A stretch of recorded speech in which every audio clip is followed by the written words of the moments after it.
ஞானானந்தமயம் தேவம் நிர்மல ஸ்படிகாகிருதிம் ஆதாரம் சர்வ வித்யானாமய கிரீவம் பாஸ்மகே. நெக்ஸ்ட்ஜென் அஸ்ட்ரோ டிவி நேயர்களுக்கு அஸ்ட்ரோ KS ஐயங்காரின் பணிவான நமஸ்காரங்கள்.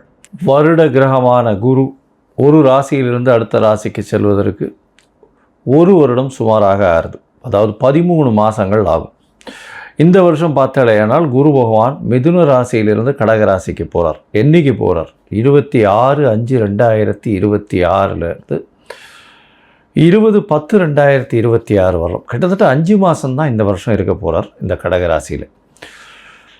குரு பகவான் என்று சொன்னாலே அவர் அதீத சுபர். அவர் பார்த்த இடம் மிகப்பெரிய ஏற்றத்தை கொடுக்கும், இருக்கிற இடமும் மிகப்பெரிய ஏற்றத்தை கொடுக்கும்.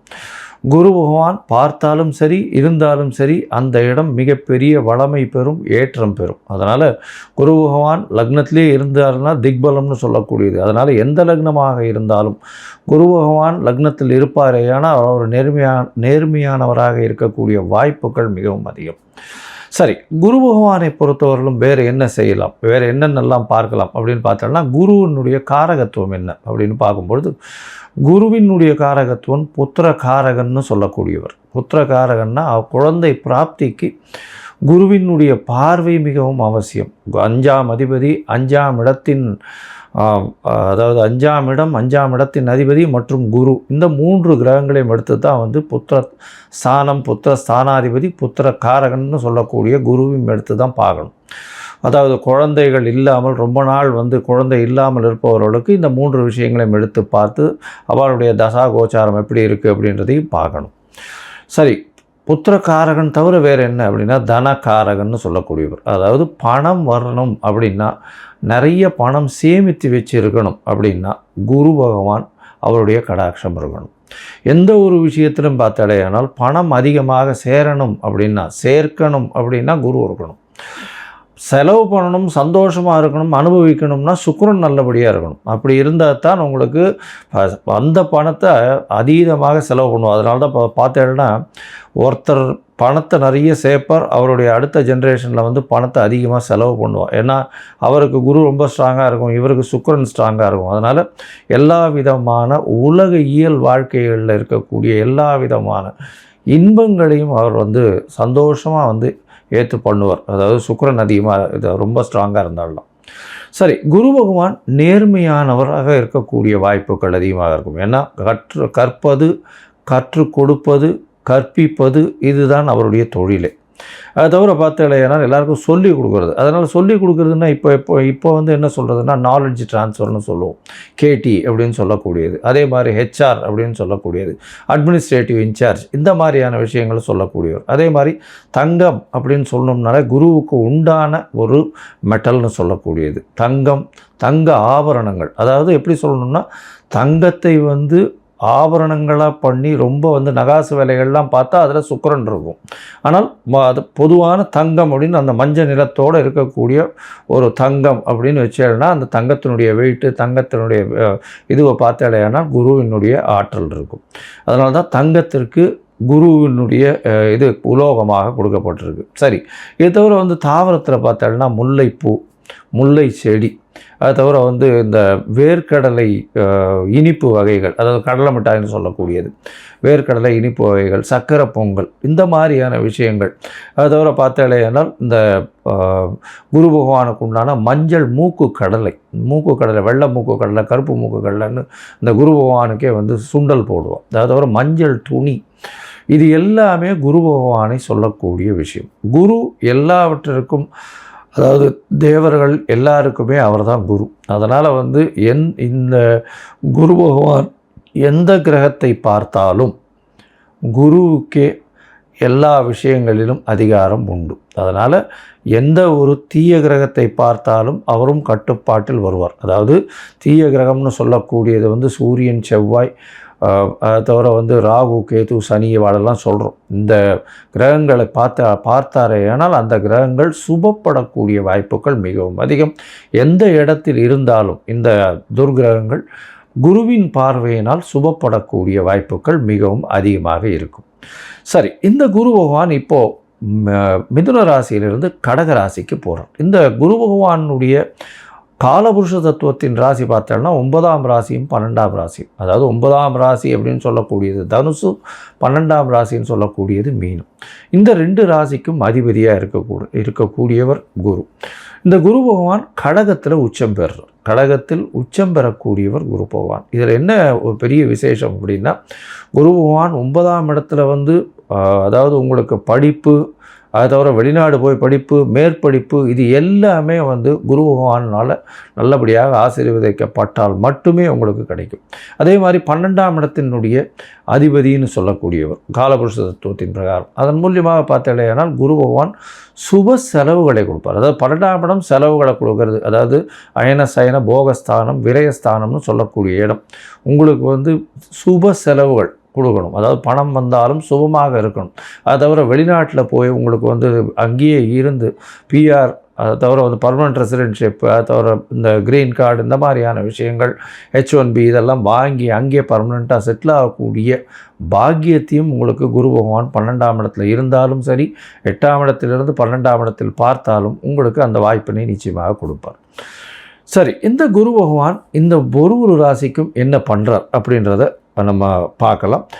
அதற்கு முன்னாடி இந்த குரு பகவானை பொறுத்தவரையிலும் இன்னொரு பெரிய விசேஷமான விஷயம் என்ன அப்படின்னா, குரு பார்க்க கோடி நன்மைன்னு சொல்லுவோம். குரு பகவானுடைய பார்வைன்னு சொல்லக்கூடியது எந்த ராசியில் இருக்காரோ அந்த இடத்திலிருந்து 5ஆம் இடத்தையும் 7ஆம் இடத்தையும் 9ஆம் இடத்தையும் பார்க்குறார். 7ஆம் இடம்ன்றது 180 டிகிரியில் எல்லா கிரகங்களும் தன்னுடைய 180வது டிகிரியை பார்க்கக்கூடியது 7ஆம் இடம். அதில் எந்த ஒரு விஷயம் இல்லை. இப்போ விசேஷ பார்வைகள்னு சொல்லக்கூடியது செவ்வாய், சனி மற்றும் குரு, இந்த 3 கிரகங்களுக்கு இருக்குது அப்படின்னு சொல்கிறோம். அதை தவிர பார்த்தோம்னா ராகு கேத்துக்கு 3-11 இருக்குது, 3ஆம் இடமும் 11ஆம் இடமும் பார்க்கக்கூடியது இருக்குது அப்படின்னு சில கிரந்தங்கள் சொல்கிறது. இப்போது குருவினுடைய பார்வை 5-9, அதாவது அதிகமாக, அதாவது விசேஷ பார்வைகளாக இருக்கும். 5ஆம் இடம்னு சொல்லக்கூடியது விருச்சிகத்திலையும், 9ஆம் இடம் அப்படின்னு சொல்லக்கூடியது மீனத்திலையும் விழுறது. இதை தவிர மகரத்தையும் அவர் பார்க்குறார். ஏன்னா 7ஆம் இடமான கடகத்திற்கு 7ஆம் இடம்னு சொல்லக்கூடியது மகரம். இந்த மகரத்திலையும் அவரை பார்க்குறார். இதன் மூலியமாக என்ன ஆகும்?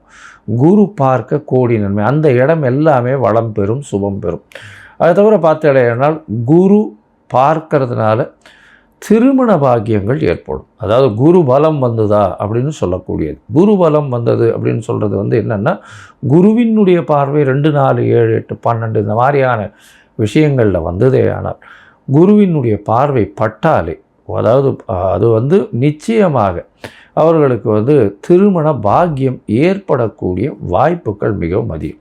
இதை தவிர பார்த்தேனால் 5ஆம் இடத்தை குரு பார்த்தாலும், அதை தவிர 5ஆம் இடத்தில் குரு இருந்தாலும் குழந்தை பிராப்தியும் ஏற்படக்கூடிய பாக்கியம் உண்டு. அதனால் இந்த குரு எந்த இடத்தில் இருந்தாலும் சுபத்தை செய்வார். எந்த இடத்தில் இருந்தாலும், எந்த துர்கிரகங்களோடு இருந்தாலும் அவரையும் சுபப்படுத்தக்கூடிய வாய்ப்புகள் மிகவும் அதிகம். இந்த குரு சிம்மத்தை பார்த்து, அதாவது பொதுவாகவே பார்த்தோம்னா சிம்மத்தை பார்த்து, சிம்மாதிபதியும் பார்த்து, அந்த மாதிரியான பொசிஷன்லாம் வந்ததுன்னா குரு பகவானை பொறுத்தவரையிலும் அரசாங்கம், அரசு தொழிலில் பெரிய ஏற்றத்தை கொடுக்கக்கூடியவராக இருப்பார். அதனால் குரு பகவான் மிகப்பெரிய ஏற்றத்தை கொடுக்கக்கூடிய காலகட்டமாக. சரி, இந்த குரு பகவானை பொறுத்தவரையிலும் எளிய பரிகாரங்கள் அப்படின்னு சொல்லக்கூடியது என்ன அப்படின்னு பார்த்தோம்னா, குருவினுடைய காயத்ரி. குருவினுடைய காயத்ரி என்ன அப்படின்னு பார்த்தோம்னா, ஓம் ரிஷபத்வஜாய வித்மஹே கிருணி ஹஸ்தாய தீமஹி தன்னோ குரு பிரச்சோதயாத்து அப்படின்ற இந்த குரு காயத்ரி மந்திரமும், இல்லை குரு பிரம்மா குரு விஷ்ணு குரு தேவோ மகேஸ்வரா குரு சாக்ஷாத் பரபிரம்மா தஸ்ய குரவே நமஹா அப்படின்ற இந்த குருவினுடைய எளிய இந்த காயத்ரி மந்திரத்தையும் ஒரு நாளைக்கு 3 தரம் சொல்லிட்டு வர்றதன் மூலியமாக எந்த விதமான பிரச்சனைகளும், குருவினால் வரக்கூடிய பிரச்சனைகள் நிச்சயமாக அகலும். அதை தவிர பார்த்தோம்னா இன்னும் எளிய பரிகாரம்னு சொன்னால், அருகில் இருக்கக்கூடிய தட்சிணாமூர்த்திக்கு போய் நெய் வழக்கு போட்டு வாங்கும், நெய் தானம் கொடுங்க.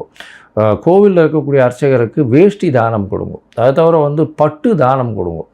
உங்களால் முடிஞ்சதுன்னா சதுர்த்தி தேங்காய் உடைச்சின்னு வாங்க. குரு பகவானுக்கு உண்டானது தேங்காய்ன்னு சொல்லுவோம். அதனால் பிள்ளையாருக்கு தேங்காய் உடைக்கிறது பெரிய விசேஷம். அதை தவிர நெய் போட்டு சக்கரை பொங்கல் பண்ணி இது பெருமாளுக்கு இது பண்ணிவிட்டு எல்லாருக்கும் கொடுக்கறது ரொம்ப பெரிய விசேஷத்தை நிச்சயமாக கொடுக்கும். சரி, இப்போது ஒரு ராசியாக மேஷம் முதல் மீனம் வரை இந்த குரு பெயர்ச்சி என்ன மாதிரியான மாற்றங்களை கொடுக்கும் அப்படின்றத பார்க்கலாம். அதற்கு முன்னாடி என்னுடைய மொபைல் நம்பர் ஸ்க்ராலிங்கில் போயின்னு இருக்கும். உங்களுக்கு அஸ்ட்ராலாஜிக்கல் கன்சல்ட் தேவைப்படுமே ஆனால் நீங்கள் எனக்கு ஃபோன் பண்ணுங்க. என்னுடைய கட்டணம் என்னன்னு சொல்கிறேன். உங்களுடைய தேதி, பிறந்த தேதி, நேரம், பிறந்த மாதம், வருஷம், அதை தவிர உங்களுடைய நீங்கள் பிறந்த இடம், உங்களுடைய பெயர், தாய் தகப்பனார் பெயர், இதுவரையிலும் நீங்கள் அனுப்பி வைங்க. இதை அனுப்பிச்சி வச்சோடனே உங்களுடைய ஜாதகத்தை போட்டுவிட்டு அதுக்கப்புறம் உங்களுக்கு அப்பாயின்மெண்ட்டு கொடுத்து உங்களுக்குன்னு டைம் ஒதுக்கி நான் உங்களுடைய பிரச்சனைகள் என்னன்றதை இது பண்ணி உங்களுடைய தசாபுக்திகள் இப்போ இருக்கக்கூடிய கோச்சாரங்கள் எப்படி இருக்குன்றதை வலுவாக இருக்கான்றதை பார்த்து உங்களுடைய பிரச்சனைகள் எந்த அளவுக்கு சுமூகமாக தீரும்ன்றது சொல்கிறேன்.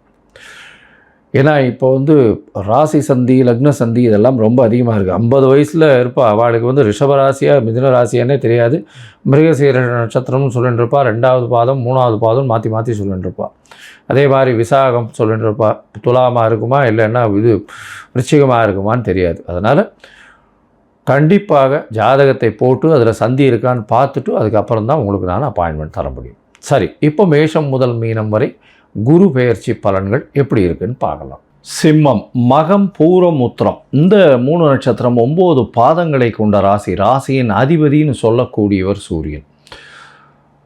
இந்த குரு பெயர்ச்சி பார்த்தாலேயானால் சிம்ம ராசிக்கு 12ஆம் இடத்துல வருது. அதாவது 26/5/2026 20/10/2026 வரலும் உண்டான காலகட்டத்தில் குரு பகவான் மிதுன ராசியிலிருந்து கடகராசிக்கு வரார். கடகராசிக்கு வரக்கூடிய குரு பகவான் உங்களுடைய ராசிக்கு 12ஆம் இடத்துல மறைகிறார். உங்களுக்கு பார்த்தீங்களேனால் 5ஆம் அதிபதி 8ஆம் அதிபதி அவர். 5ஆம் இடம் அப்படின்னு சொல்லக்கூடியது உங்களுடைய பூர்வ புண்ணிய புத்திர ஸ்தானத்தை குறிக்கக்கூடியது. அது தவிர பார்த்தோம்னா உங்களுடைய பதவி புகழ் அந்தஸ்து கௌரவத்தெல்லாம் ஏற்றக்கூடியது. அவர் 12ஆம் இடத்துல மறைகிறது அந்த அளவு விசேஷத்தை கொடுக்காது. உங்களுடைய உடல்நிலையில் நல்ல கவனமாக இருக்கிறது ரொம்பவும் நல்லது. 12ஆம் இடத்தில் இருக்கக்கூடிய குரு பகவான் நல்ல நித்திரையை கொடுப்பார். இருக்கும் இடத்தை விட்டு கொஞ்சம் வெளிநாடு, வெளியூர், வெளிமாநிலம் செல்லக்கூடிய வாய்ப்பை கொடுப்பார். சுப செலவுகளை கொடுப்பார். அது தவிர பார்த்தீங்கன்னா உங்களுடைய ராசிக்கு 12ஆம் இடத்துல இருக்கிறதுனால சுப செலவுகள் நிச்சயமாக நடக்கக்கூடிய வாய்ப்புகள் உண்டு. வெளிநாடு போயிட்டு வரக்கூடிய காலகட்டமாக அமைய போகிறது. எடுத்த காரியங்களில் சிறு சிறு பின்னடைவு ஏற்படக்கூடிய வாய்ப்பு. உங்களுடைய ராசிக்கு உடல்நிலையில் சற்று பின்னடைவு இருக்கக்கூடிய வாய்ப்பு. ஏன்னா கேது பகவான் உங்களுடைய ராசியிலே இருக்கார். சுபர்கள் பார்வையும் இல்லை. குரு பகவானும் 12ஆம் இடத்துல மறைகிறார். அதனால் உடல்நிலை 8ஆம் இடத்துல வேறு சனி, அஷ்டமத்து சனி வேறு போயின்னு இருக்குது. அந்த அளவு ஏற்றத்தை கொடுக்கக்கூடிய வாய்ப்புகள் மொத்தமாக பார்த்தலையானால் அந்த அளவுக்கு விசேஷமாக இல்லை. சரி, 12ஆம் இடத்தில் இருக்கக்கூடிய சனி பகவான் உங்களுடைய ராசிக்கு 4ஆம் இடத்தை பார்க்குறார். இதில் என்ன அட்வான்டேஜ் அப்படின்னு பார்த்தோம்னா உங்களுக்கு புதுசாக வீடு மனை வாங்கக்கூடிய பாக்கியமும், படிக்கக்கூடிய மாணவர்களுக்கு நல்ல ஒரு ஏற்றம் இருக்கக்கூடிய காலகட்டமாகும்.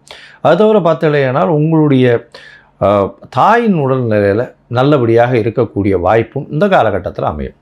உங்களுடைய ராசிக்கு 6ஆம் இடத்தை குரு பகவான் பார்க்குறார். இருந்தாலும் போட்டித் தேர்வு அப்படின்லாம் வந்ததுன்னா அந்த அளவு விசேஷத்தை கொடுக்காது. ஏன்னா 6ஆம் இடத்துல குரு பகவான் பார்க்கும்பொழுது யாருக்குடைய போட்டி போட்டாலும் அந்த அளவுக்கு உங்களுக்கு வெற்றி வாகை வரக்கூடிய வாய்ப்பு இல்லை. எப்போவுமே துர்கிரகங்கள் தான் 6ஆம் இடம், 3ஆம் இடம், 8ஆம் இடம், 12ஆம் இடத்துல இருக்கிறது விசேஷம். ஏன்னா அதுதான் நல்லது.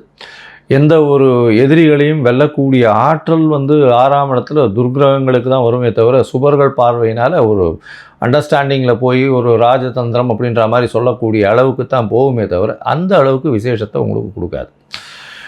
அதனால் போட்டிகளில் சற்று பின்னடைவு இருக்கக்கூடிய வாய்ப்புகள் மிகவும் அதிகமாக இருக்கக்கூடும். அதோடு பார்த்தீங்கன்னா உங்களுடைய ராசிக்கு 8ஆம் இடத்தை குரு பகவான் பார்க்குறார். 12ஆம் இடத்துல குரு பகவான் இருக்கக்கூடிய குரு ராசிக்கு 8ஆம் இடத்தை பார்க்குறார். 8ஆம் இடத்தை பார்த்தேன்னா திடீர் பணவரவு வரும்.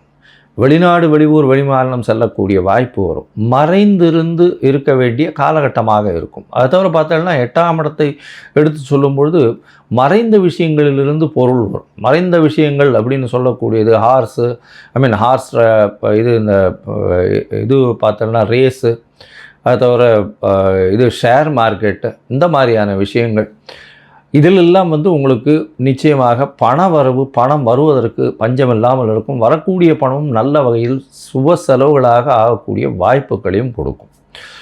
மொத்தத்தில் பார்த்தோம்னா இந்த சிம்ம ராசிக்காரர்களுக்கு 12ஆம் இடத்து குரு அந்த அளவுக்கு விசேஷத்தை கொடுக்காது. 12ஆம் இடத்துல இருக்கக்கூடிய குரு உங்களுடைய தூக்கத்தை, நல்ல தூக்கத்தை கொடுக்கும், உங்களுடைய உடல்நிலையில் சற்று பின்னடைவை கொடுக்கும். அதை தவிர உங்களுடைய 6ஆம் இடத்தை பார்க்குறதுனால வெற்றி வாய்ப்புகளை சற்று பின்னடைவுக்கு கொண்டு போகக்கூடிய வாய்ப்புகள் மிகவும் அதிகம். போட்டிகளில் என்டர் ஆகாமல் இருக்கிறது அது உங்களுக்கு ரொம்பவுமே நல்லதாக இருக்கும். அதை தவிர 4ஆம் இடத்தை பார்க்கக்கூடிய குரு பகவானை பார்த்தாலேயானால் படிக்கக்கூடிய மாணவர்களுக்கு ஏற்றத்தை கொடுக்கும். அதை தவிர புதிய வீடு மனை வாங்கக்கூடிய வாய்ப்புகளை நிச்சயமாக கொடுக்கும். இந்த காலகட்டத்தில் புதிய வீடு மனைன்றதை விட பழைய வீட்டை நீங்கள் விற்கணும்னு நினச்சிங்கன்னா அது நல்ல விலை போகக்கூடிய வாய்ப்பு. அதுவும் சுபமாக நல்ல ஒரு இடத்துக்கு போய் அது வழியாக நல்ல ஒரு பணம் வரக்கூடிய வாய்ப்புகள் நிச்சயமாக வரும். உங்களுடைய ராசிக்கு பார்த்தாலேயானால் 10ஆம் இடத்தில் இருக்கக்கூடிய 10ஆம் இடத்தை பார்க்கக்கூடிய குரு பகவான் சனி சனி இருக்கக்கூடிய இடத்த பார்க்குறார். அதனால் கொஞ்சம் உடல்நிலையில் சற்று இம்ப்ரூவ்மெண்ட் இருக்கக்கூடிய வாய்ப்பு கொஞ்சம் இருக்கும். இருந்தாலும் உங்களுடைய ராசியிலேயே கேத்துவும் 12ஆம் இடத்துல குரு பகவான் மறையிறதும் அந்த அளவு விசேஷத்தை கொடுக்காது. குழந்தைகள் மூலியமாக பிரச்சனைகள் வரக்கூடிய வாய்ப்புகள் இந்த காலகட்டத்தில் வரும். குழந்தைகள் மூலியமாக அதீத செலவுகள் வரக்கூடிய காலகட்டமாக அமையக்கூடிய வாய்ப்புகள் உண்டு. அது தவிர உங்களுடைய ராசிக்கு 8ஆம் இடத்துல இருக்கக்கூடிய சனியின் மூலியமாக உடல் நலத்தில் பின்னடைவு இருக்கக்கூடிய வாய்ப்புகளும் நிச்சயமாக இருக்கும். இந்த காலகட்டத்தில் உங்களுக்கு 8ஆம் இடத்தை பார்க்கக்கூடிய குரு பகவான் வெளிநாடு, வெளியூர், வெளிமாநிலம் சென்று வரக்கூடிய வாய்ப்புகளை கொடுப்பார். அதுவும் 6-8 தொடர்பு வர்றதுனால வேலையின் மூலியமாக வெளியூர், வெளிமாநிலம் போகக்கூடிய வாய்ப்பு. அதுவும் ஹெச்ஆரில் இருக்கிறவங்க, கோல்டு சம்பந்தப்பட்ட, பேங்கிங் சம்பந்தப்பட்ட, அது தவிர இந்த தலைமை பொறுப்பில் இருக்கிறவங்க இவங்கெல்லாம் வெளிநாடு போயிட்டு வரக்கூடிய வாய்ப்புகளை இந்த காலகட்டத்தில் நிச்சயமாக ஏற்படுத்தி கொடுக்கக்கூடிய காலமாக அமையும். இந்த காலகட்டத்தில் உங்களுடைய தசாபுக்தி அந்தரம் சூக்ஷ்மம் அந்த அளவுக்கு விசேஷமாக இல்லை அப்படின்னா நீங்கள் அருகில் இருக்கக்கூடிய பட்டமங்கலம் போய் தட்சிணாமூர்த்தியை சேவிச்சுட்டு வாங்க. பட்டமங்கலம் தட்சிணாமூர்த்தியை சேவிச்சுட்டு அங்கே ஒரு மஞ்சள் துணி ஒன்று தானம் பண்ணிட்டு வாங்க. அதை தவிர நெய் விளக்கு போட்டுட்டு வாங்க. குரு பகவான் தட்சிணாமூர்த்திக்கு உண்டான பூஜைகளை பண்ணுங்க. தினமும் 3 முறையாவது நீங்கள் குருவுக்கு உண்டான அந்த காயத்ரி மந்திரத்தை சொல்லிட்டு வாங்க. அது பண்ணுறதன் மூலியமாக உங்களுக்கு வரக்கூடிய பிரச்சனைகள் நிச்சயமாக தவிடுபடியாகக்கூடிய வாய்ப்புகள் உண்டு.